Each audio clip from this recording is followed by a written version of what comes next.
Sebelum kita membaca dan mendengarkan pemberitaan firman Tuhan, kita berdoa.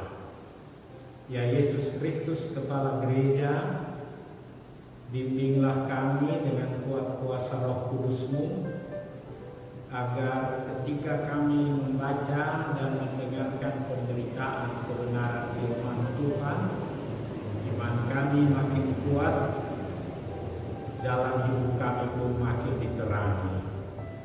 Hambamu Engkau juga bimbing dengan kuat kuasa Roh Kudus-Mu, agar firman Tuhan menguatkan kami dalam menghadapi pergumulan saat ini, serta membaharui kehidupan kami. Terpujilah nama-Mu ya Yesus Kristus, Kepala Gereja. Amin. Selamat merayakan Hari Jumat Agung. Di dalam kondisi yang seperti ini, kita patut bersyukur bahwa Gereja Tuhan masih tetap ada untuk menyelenggarakan dan mengingat rayakan peristiwa penyaliban kematian Tuhan Yesus sebagai Tuhan dan Juru Selamat. Yang pasti bagi kita bahwa salib itu bukanlah yang terakhir. Itu adalah kehidupan iman Kristen, bahwa salib itu bukanlah yang terakhir, tetapi justru salib itu adalah awal daripada karya penyelamatan Allah terhadap dunia ini dan juga bagi umat manusia, khususnya setiap orang yang percaya. Kalau itu awal, berarti ada yang dibilang akhir, tetapi bukan akhir seperti yang kita mengerti, tetapi penyaliban adalah awal dan puncaknya adalah yang kita kenal dengan Paskah, hari kebangkitan, di mana Yesus bangkit dan Dia mengalahkan segala kuasa dosa dan juga kuasa maut. Nah, bagaimana peristiwa penyaliban? Kalau kita melihat peristiwa penyaliban itu luar biasa, ada banyak hal yang terjadi. Karena penyaliban itu merupakan inti iman Kristen. Karena itu sampai hari ini simbol-simbol Kristiani itu dengan salib. Karena salib itu adalah karya Allah yang merupakan tindakannya terhadap penyelamatan dunia ini. Penyaliban Tuhan Yesus memang agak unik. Dia dibawa di pinggir kota Yerusalem. Dia digantung bersama dua orang penjahat. Seakan-akan Yesus disejajarkan dengan penjahat, padahal justru tidak seperti itu. Dia disalibkan di tempat jalan ramai, agar supaya setiap orang dapat melihat. Itu kesaksian bahwa benar yang disalibkan itu adalah Yesus Kristus sendiri. Dari bacaan kita pada Injil Lukas 33 ini, ada beberapa hal yang unik. Ada terjadi tiga jam ke-8. Kemudian yang paling penting di situ, ada banyak orang yang tadinya berdekatan dengan Yesus, yang tadinya sehari-hari dengan Tuhan Yesus, tetapi mereka justru melihat peristiwa itu, dikatakan dalam ayat 49, penuh dengan rasa takut. Seperti kita saat ini, harusnya kehidupan ini tidak mencekam kita. Bersyukur bahwa sekalipun tidak diselenggarakan dalam ibadah sebagaimana biasa, tetapi diselenggarakan seperti saat ini, bahkan ada di rumah kita masing-masing. Ada makna di balik peristiwa-peristiwa ini. Ada makna di balik kejadian-kejadian ini, agar supaya setiap kita bagaimana menekuni, mulai dari diri sendiri, kemudian kita menekuni dalam tidak berarti lantas makna gereja itu pun berkurang. Justru tidak. Karena gereja itu bukanlah gedungnya, tetapi gereja itu adalah setiap orang percaya. Sehingga ibadah-ibadah yang kita selenggarakan di rumah kita masing-masing, disitulah gereja. Disitulah juga karya Allah dalam Kristus. Karena di mana ada 2 atau lebih orang berkumpul dan berbicara tentang Yesus, di situ dia hadir. Tidak hanya dia hadir sekedar hadir, tetapi dia hadir untuk meyakinkan. Seperti 2 orang yang berjalan ke Emmaus, dari Yerusalem ke Emmaus. Dia meyakinkan bahwa kehadirannya tidak hanya sekedar dia hadir, tetapi kehadirannya meyakinkan kedua orang ini, juga meyakinkan kita sekalian bahwa benar dia sudah bangkit. Dan karena itu di Jumat Agung, di mana kita akan ambil bagian dalam perjamuan kudus ini, kita makin menghayati bahwa karya Allah itu melalui proses, baik dia sengsara sampai dia menderita, bahkan sampai dia disalibkan. Itu proses karya penyelamatan Allah. Dan di situ pula kita harus memahami bahwa perjalanan hidup setiap orang percaya memang tidak seperti yang kita pikirkan, jalan lurus, jalan lebar, tanpa hambatan. Justru tidak. Tapi justru kita menghadapi banyak persoalan seperti kondisi sekarang ini. Itu juga bahagian daripada perjalanan pergumulan hidup gereja, hidup kita, hidup orang-orang percaya.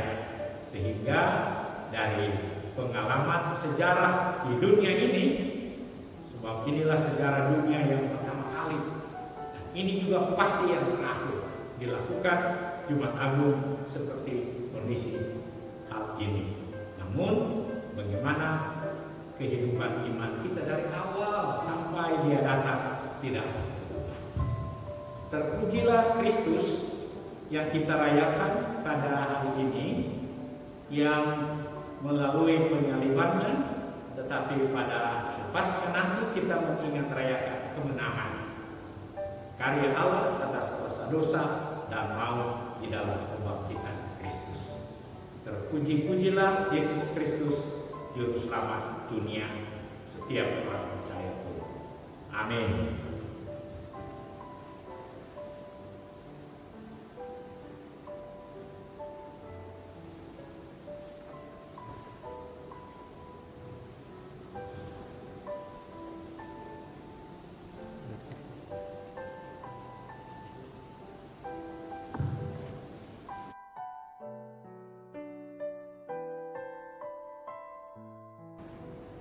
Bagi sidi-sidi gereja yang baru, diharapkan untuk ambil bagian dalam perjamuan kudus yang nanti akan diselenggarakan.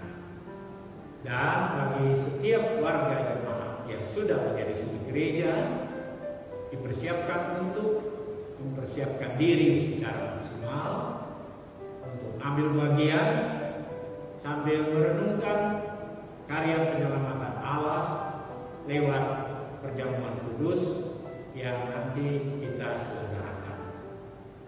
Tuhan memberkati persiapan saudara secara pribadi pun dalam keluarga rumah tangga.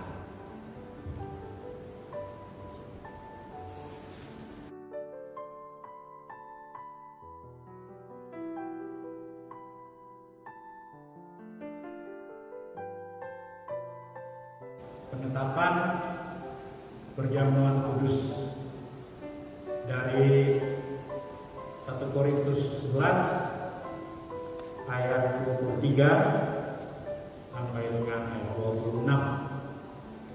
Sebab apa yang telah kuteruskan kepadamu telah aku terima dari Tuhan, yaitu bahwa Tuhan Yesus pada malam waktu ia diserahkan mengambil roti, dan sesudah itu ia mengucap syukur atasnya.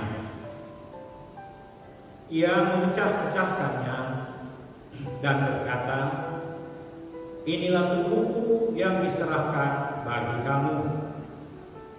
Perbuatlah ini menjadi peringatan akan aku."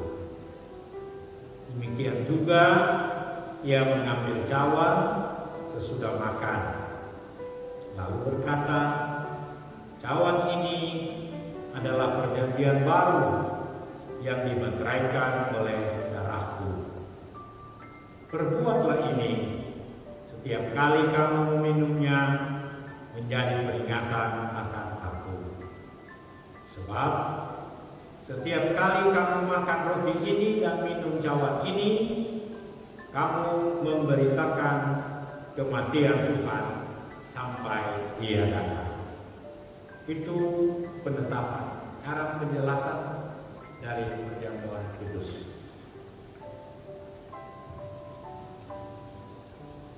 Perjamuan kudus adalah perintah Yesus Kristus bagi kita, bahwa roti dan anggur dalam cawan adalah lambang tubuh dan darah Yesus yang telah diserahkan sebagai korban tebusan untuk memulihkan hubungan kita dengan Allah yang terputus karena dosa, dan untuk menyelamatkan seisi dunia ciptaannya. Melalui perjamuan kudus ini, kita dipersatukan dengan Yesus Kristus di dalam kematian dan kebangkitannya. Dengan demikian, persekutuan Tuhan Yesus dengan para murid pada perjamuan malam terakhir akan terus berlangsung sampai penggenapannya di dalam kerajaan Allah, di mana kita semua akan duduk bersama Kristus di perjamuannya. Saudara-saudara, persekutuan dengan Kristus akan kita alami dan hayati melalui perjamuan kudus saat ini. Sesungguhnya juga mau mengingatkan kita pada hidup baru yang untuknya kita telah dipanggil keluar dari kegelapan dosa kepada terang keselamatan oleh Yesus Kristus. Hidup yang dimaksud adalah hidup yang bersaksi tentang Yesus Kristus sebagai penebus dan juru selamat dunia melalui kata dan perbuatan kita.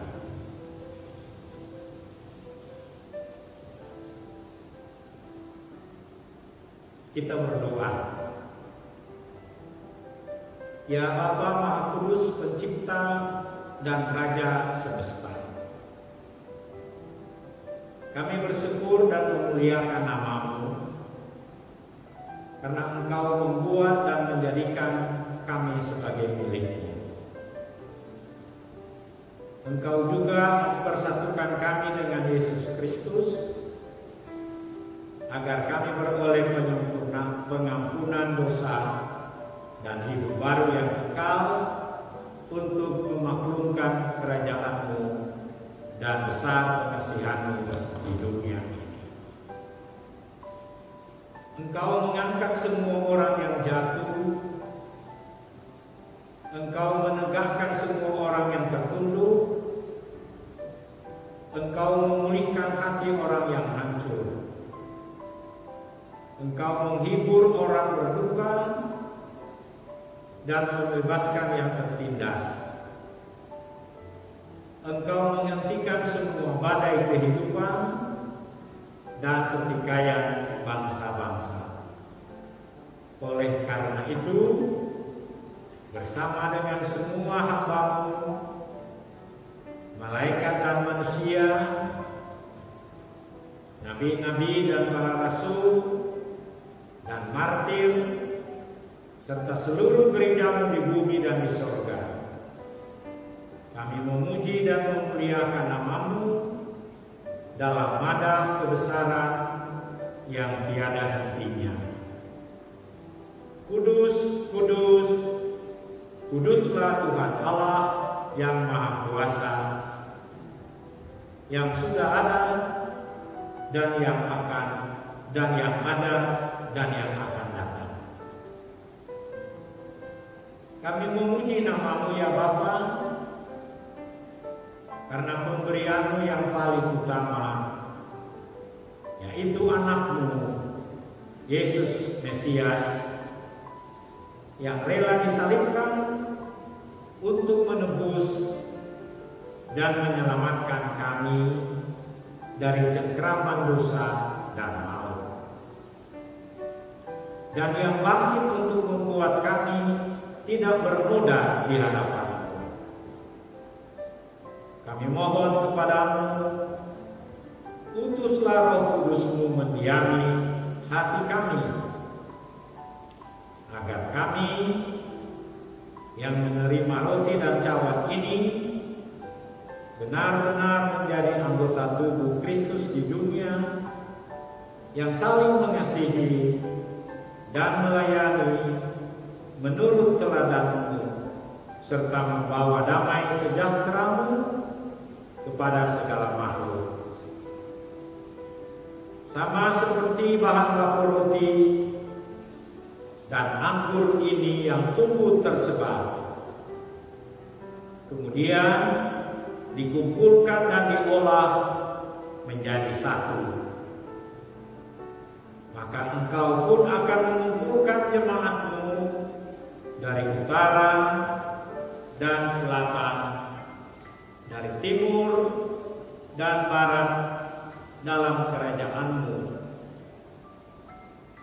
dalam kerajaan anak-Mu, Yesus Mesias, Tuhan dan Juru Selamat dunia, yang telah mengajar kami berdoa bersama-sama. Bapa kami yang di surga, dikuduskanlah nama-Mu, datanglah kerajaan-Mu, jadilah kehendak-Mu di bumi seperti di surga. Berikanlah kami makanan kami yang secukupnya, dan ampunilah kami kesalahan kami, seperti kami juga mengampuni orang yang bersalah pada kami. Janganlah membawa kami dalam pencobaan, tetapi lepaskanlah kami daripada yang jahat.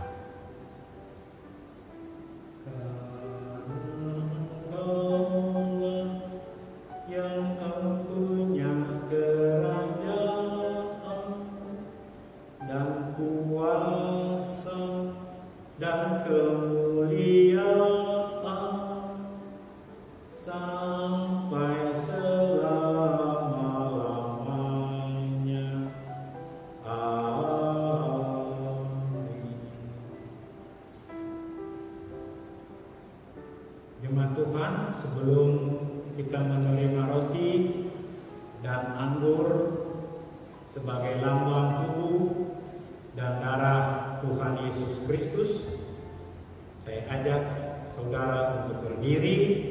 Kita sama mengikrarkan pengakuan iman rasuli demikian. Aku percaya kepada Allah,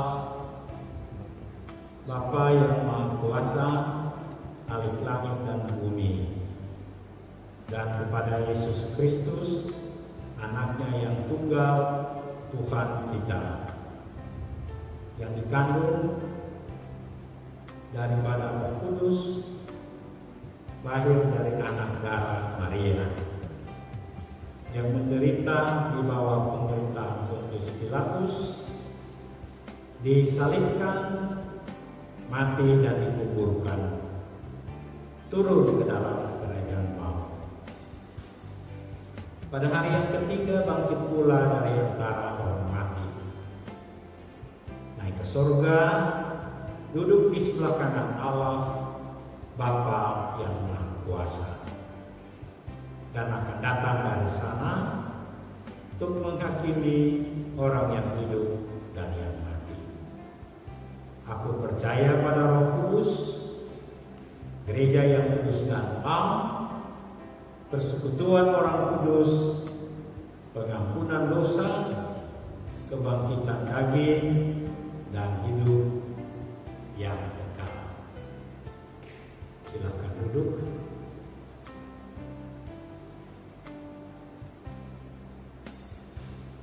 Supaya kita dipelihara dengan roti surgawi, yakni Yesus Kristus, maka janganlah hati dan pikiran kita melekat pada roti dan anggur yang kelihatan ini. Tetapi marilah kita menerimanya dengan iman yang tertuju kepada Yesus Kristus Tuhan dan Juru Selamat kita. Jemaat Tuhan, sampaikan salam damai kepada sesamamu,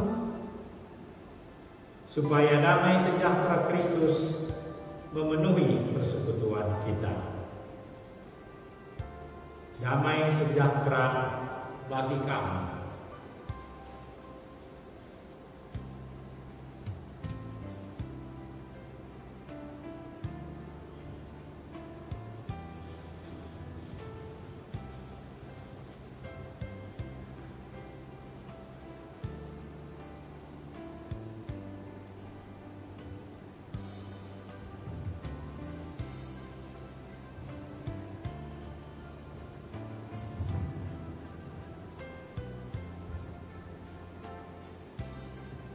Roti yang dipecah-pecahkan ini adalah tanda persekutuan dengan Kristus.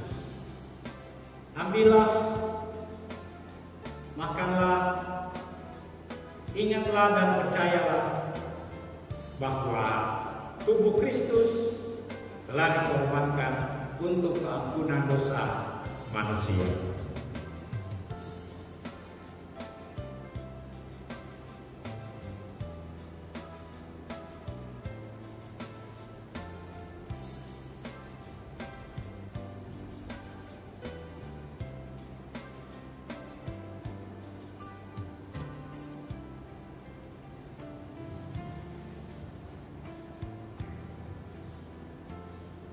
Cawan minuman ini yang kita pakai untuk mengucapkan syukur adalah tanda persekutuan dengan darah Kristus. Ambillah, minumlah, ingatlah dan percayalah bahwa darah Kristus telah ditumpahkan untuk ampunan dosa manusia.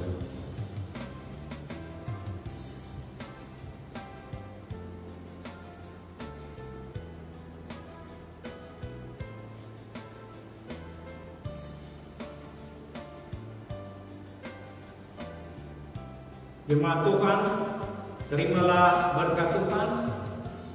Damai sejahtera Allah yang melampaui segala akal akan memelihara hati dan pikiranmu dalam Kristus Yesus.